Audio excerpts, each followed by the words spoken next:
education, tourism, and information technology. An ode to a remarkable history. Bihar truly offers a glimpse into a captivating...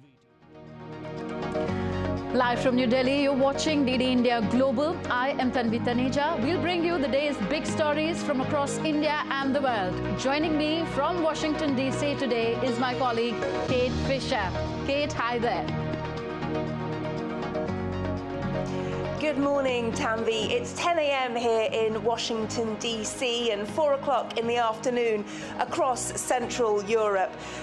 Coming up in the next 30 minutes, a U.S. Navy aircraft carrier has moved into the eastern Mediterranean off the coast of Israel in a bid to deter escalating the violence in the region. And here in Washington, U.S. Secretary of State Antony Blinken is set to travel to Israel. The rest of the headlines now with you, Tanvi, back in New Delhi. Continued attacks on Israel's northern border deepen tension in the Middle East. Egypt discusses plans with the US to provide aid to Gaza under limited ceasefire. EU top officials hold a minute of silence for Israel victims at the NATO defense ministers' meet in Brussels. The world has witnessed Jews being murdered simply because they were Jewish, again, in Israel. Republicans set to vote to elect the next Speaker of the U.S. House of Representatives later today. Steve Scalise and Jim Jordan, top contenders for speakership. And the world observes International Day of the Girl Child to raise awareness about gender inequality.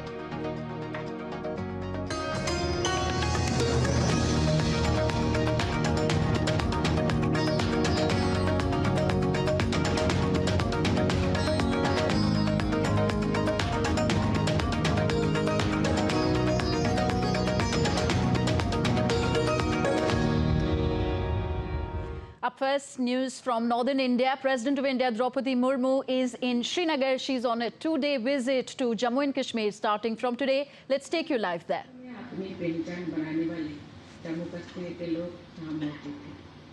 आप सबने इस क्षेत्र का ही नहीं पूरे देश का नाम बढ़ाया।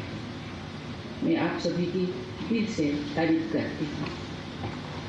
देवियों और सज्जनों, कश्मीर में लगभग 1400 साल पहले आए ह्वेनसांग में लगभग 1000 साल पहले आए ओलगोरुनी में तथा लगभग 350 साल पहले आए वाशुआ बर्नियर ने कश्मीर की और यहाँ के लोगों की बहुत तारीफ की है। यहाँ आर्ट, कल्चर और एजुकेशन के बहुत बड़े सेंटर्स रहा है। कश्मीर के बारे में प्राचीन काल में लिखे गए हैं। नीलमोट पुराण में कही गई बात यहाँ की एंशिएंट कल्चर और उनकी सोच के बारे में जानकारी मिलती है। नीलमोट पुराण में लिखा है, श्रोतयम गीत वाद्यम च तथा शेयम च मंगलम, अर्थात गीत और साज को सुनना चाहिए तथा नेक काम में लगे रहना चाहिए। हमारा देश में ओदिवों और संतों का हुक्मराना से ज़्यादा इज्जत देने वाले रिवाज रहा है। रूहानियत पर जोर देने की वजह से ही हमने पूरी इंसानियत को एक ही कुनवा माना है और वसुधैव कुटुंबकम का रास्ता सबको दिखाया है। कश्मीर की घाटी में रंग बिरंग फूल तो होते ही है, ये घाटी एक रूहानी गुलदस्ता भी है। करीब 2000 साल पहले कश्मीर में फोर्थ बुद्धिस्ट काउंसिल हुई थी, जिसके बाद हिनयान और महायान के सिद्धांतों की व्याख्या शुरू हुई। विद्वानों की मान्यता है कि आज से लगभग 1300 साल पहले इस श्रीनगर में शंकराचार्य ने शक्ति की महिमा का वर्णन करने के लिए सौंदर्य लहरी और आनंद लहरी की रचना की थी। लगभग 700 साल पहले के लाल दयक के बाग और शेख नूरुद्दीन की नसीहतों से जो रूहानी रोशनी फैले, उसका उजाला इंसानियत को हमेशा सही रास्ता दिखाया है। बादशाह जैनुल आब्दीन जैसे हुक्मराना ने अदब और रूहानियत को भी बढ़ा दिया है। धर्म और साहित्य दोनों क्षेत्रों में अद्भुत योगदान देने वाले कश्मीर के अभिनव गुप्त ने 10 सदी में साहित्य का एक बहुत अच्छा सिद्धांत समझाया था, जो जिंदगी के हर पहलू के लिए सही साबित होता है। जैसा कि सभी जानते हैं, साहित्य में वीर रस, हास्य रस तथा रौद्र रस जैसे 9 रस माने जाते हैं, जैसे नवरस कहते हैं। अभिनव गुप्त ने ये कहा था कि शांत रहकर भी सभी रसों का केंद्र या स्रोत हम ले सकते हैं। That was President of India, Draupadi Murmu, addressing a civic reception hosted in her honor at the Raj Bhavan in Srinagar, north of India. On to the Middle East now.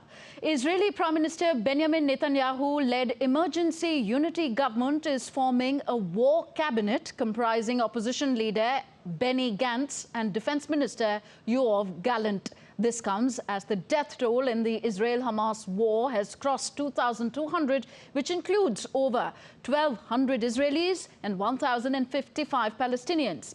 Israeli troops have killed at least 1,000 Hamas terrorists who infiltrated into Israel from Gaza in a major attack that began last Saturday. Israeli fighter jets also struck over 200 Hamas targets overnight on Wednesday in Gaza City. Israel has called up almost 400,000 reservists as the country prepares for a possible ground invasion of Gaza. Now, let's go straight to Ross Cullen, who is live from Tel Aviv. Ross, with other players like Hezbollah and Syria in the picture, could we be seeing a prolonged armed conflict, a long, drawn-out war in the region? Yeah, hi Tanvi. I'll just start with what you mentioned in the introduction. There have been those talks ongoing for several days now between the government led by Prime Minister Benjamin Netanyahu and opposition leaders.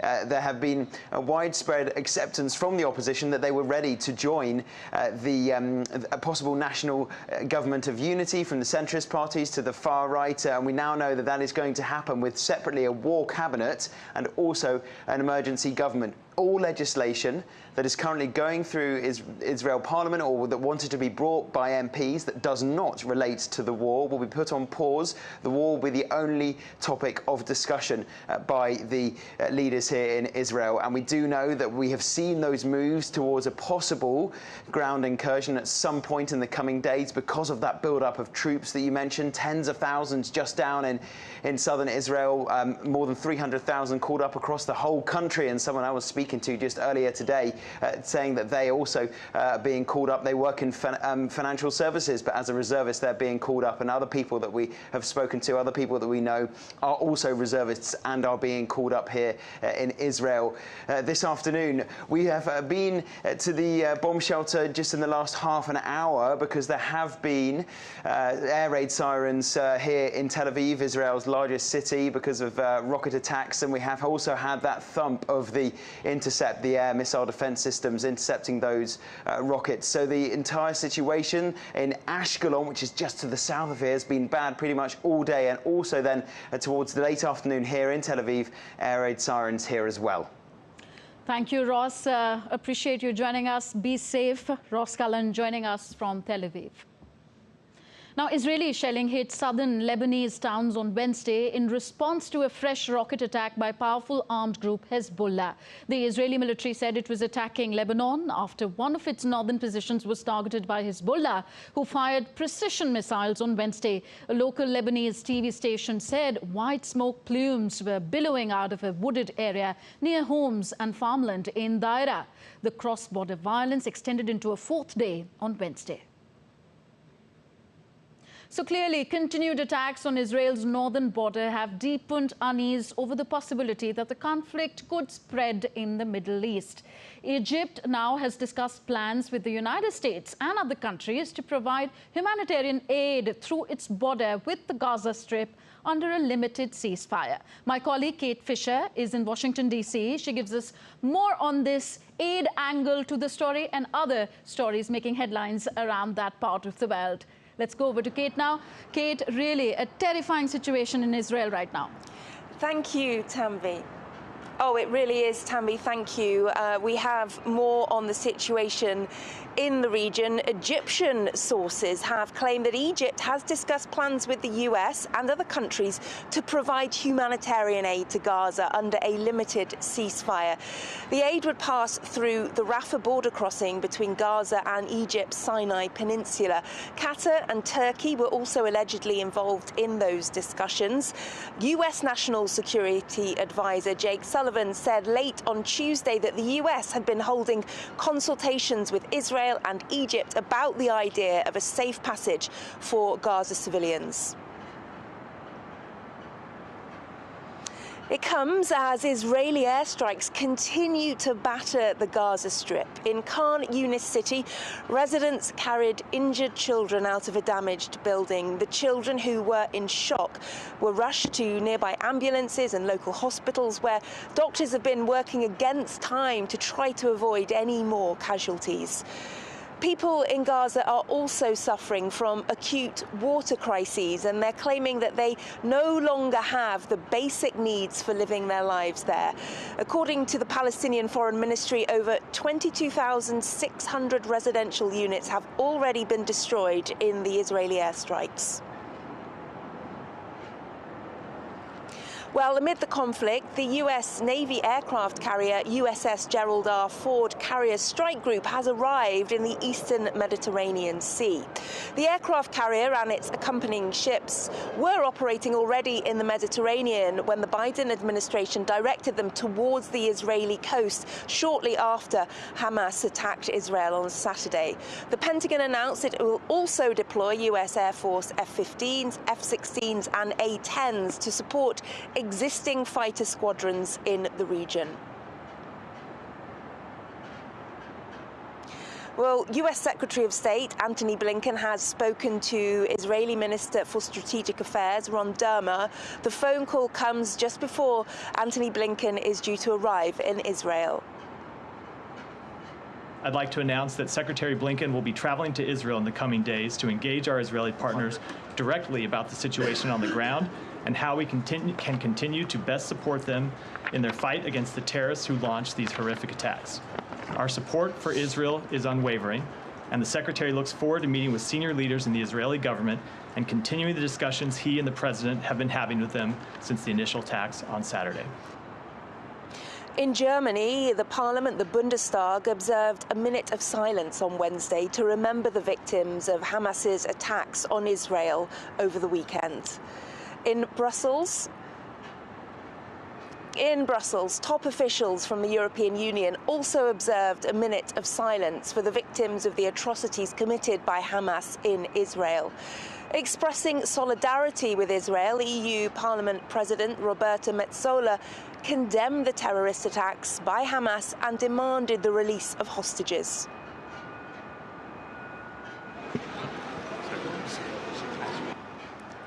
October 7th is a day that will go down in global infamy.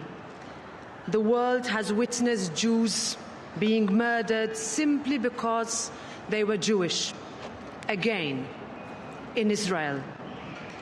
We are here with the President of the European Council, the President of the European Commission, and all of you as one to express our solidarity to condemn the appalling acts of terror and murder and to demand the immediate release of hostages.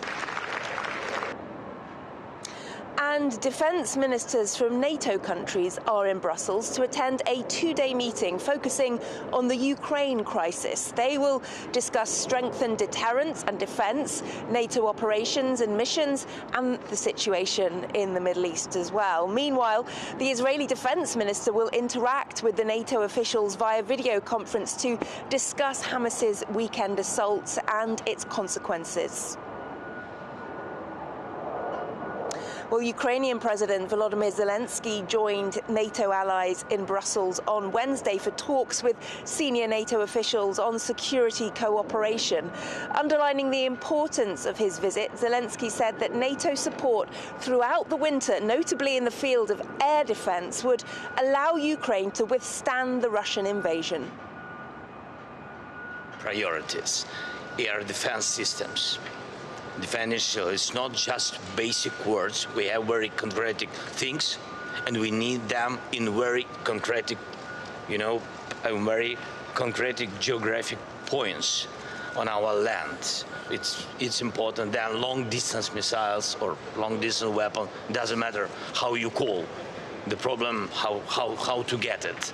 Yes, because you need this, especially for the one reason, to push Russia out of our land. DD India's Alex Carrier has the latest on this from Brussels. President Zelensky's surprise visit has two main objectives. The first is for NATO to provide his troops with more equipment ahead of a grueling winter on the front line. The second is to make sure the NATO alliance and Ukraine's European allies remain focused on supporting Ukraine, irrespective of the violence in the Middle East.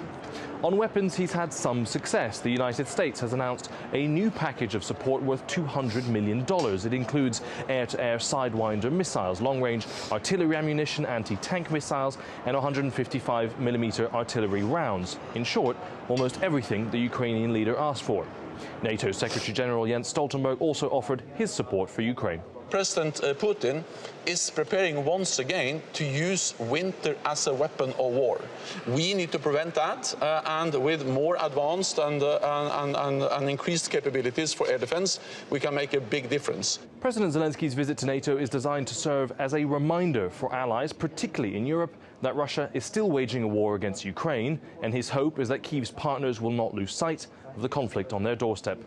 One glimmer of hope for Zelensky is that the US military aid could now be more likely, with the Biden administration trying to convince Congress to agree a joint support package for Israel and Ukraine. It's a move which could unlock long-awaited support and reassure Kyiv that the US is not wavering.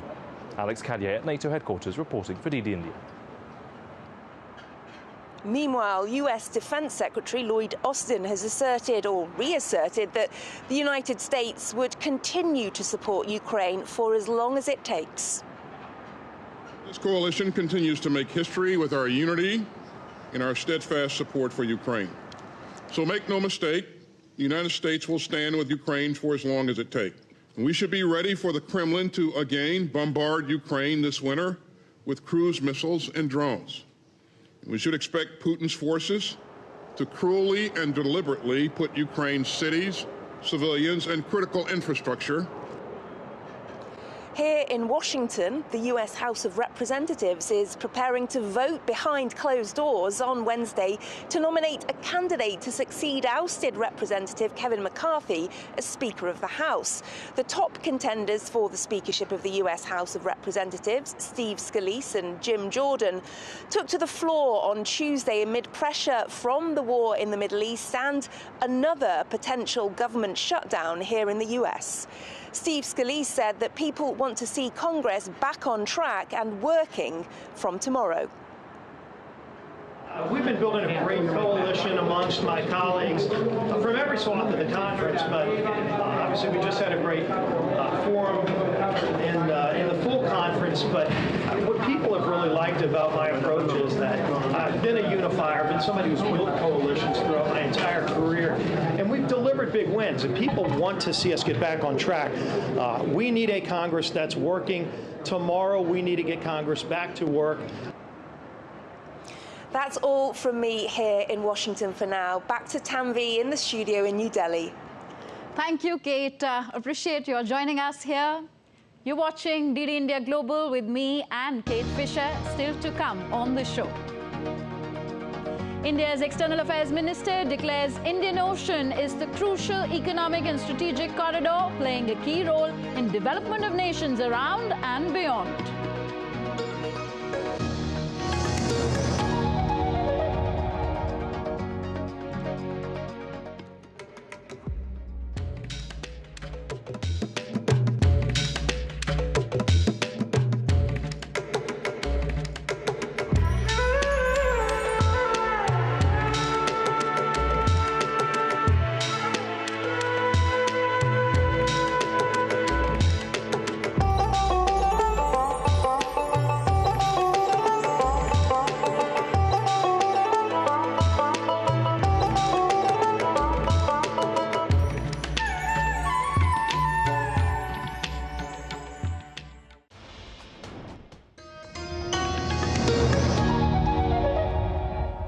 You're with us on DD India Global. I am Tanvi Taneja. So as news of the turmoil in Israel continues to trickle in, the Indian ambassador to Israel, Sanjeev Singla, gave a message to the members of the Indian community in the war-hit country, ensuring them of constant support and aid. To our fellow Indian citizens in Israel, this is to assure you that the embassy is working constantly for your safety and welfare. All of us are going through very difficult times, but please do remain calm and vigilant and follow the local security guidelines. We are here to help you, and we thank many of you who have sent so many messages of appreciation to us. We are monitoring the situation closely, and please stay tuned for any updates by the embassy. Jai Hind. Now, in view of the ongoing developments in Israel and Palestine, a 24-hour control room has been set up in the Ministry of External Affairs to monitor the situation and provide information and assistance. The contact details of the control room are upon your screens now. The email for assistance is also given here, situationroom@mea.gov.in. In addition, the Embassy of India in Tel Aviv has set up a 24-hour emergency helpline number. The number's on your screens right now. Also, the Representative Office of India in Ramallah has set up a 24-hour emergency helpline number. You can see them on your screens. And the email ID for assistance is rep.ramallah@mea.gov.in.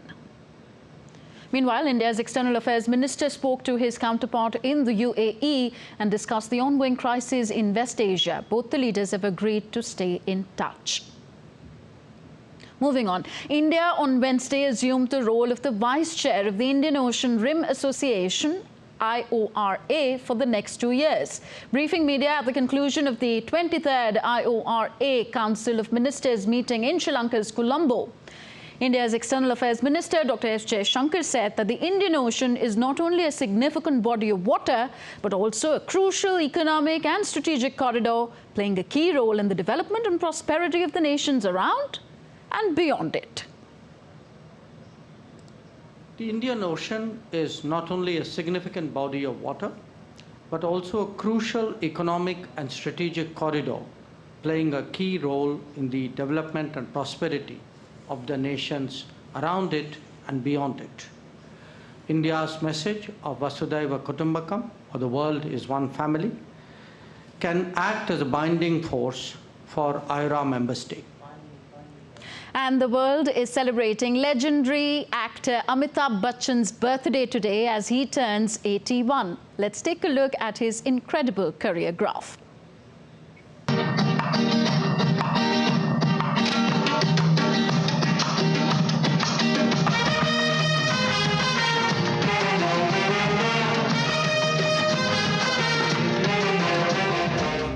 Amitabh Bachchan is a name that holds immense prestige in the Indian film industry, with an unfathomable number of admirers, not just in India but around the world. Affectionately referred to as Big B, Amitabh Bachchan has gifted the cinematic world with numerous blockbuster films throughout his illustrious career. Consequently, he has acquired titles such as Emperor of the Film Industry, The Angry Young Man, and the Icon of the Century.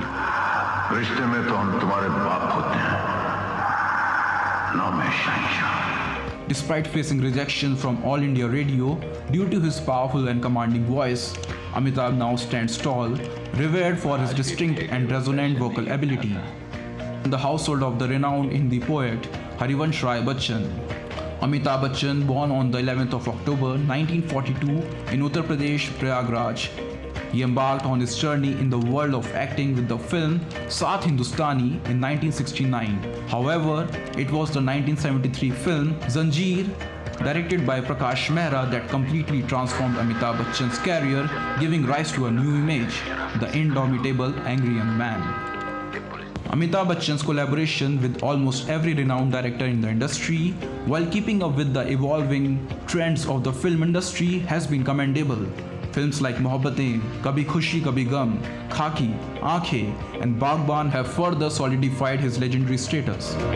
He has received the esteemed National Film Award on 5 occasions, being honored as the best actor for his exceptional performances in films such as Agnipath, Pa, Piku, and Black.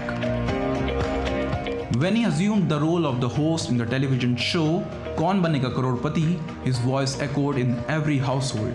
In recognition of his invaluable contributions, the Government of India has bestowed upon him the prestigious Padma Shri, Padma Bhushan, and Padma Vibhushan awards. पल दो पल मेरी कहानी है, पल दो पल मेरी हस्ती है, पल दो पल मेरी जवानी है. We all wish Amitabh Bachchan a very happy birthday and a long life ahead. That's all in this edition of DD India Global. Join us tomorrow at 5 p.m. and 7:30 p.m. Indian Standard Time. Do let us know your thoughts on the news of the day. Connect with us on Facebook, X, formerly Twitter, and Instagram at DD India Live. You can also find us online at ddindia.co.in. We'll be back with more news as it breaks here on DD India. I'm Tanvi Taneja from my entire team in New Delhi. Thanks for watching. Namaskar.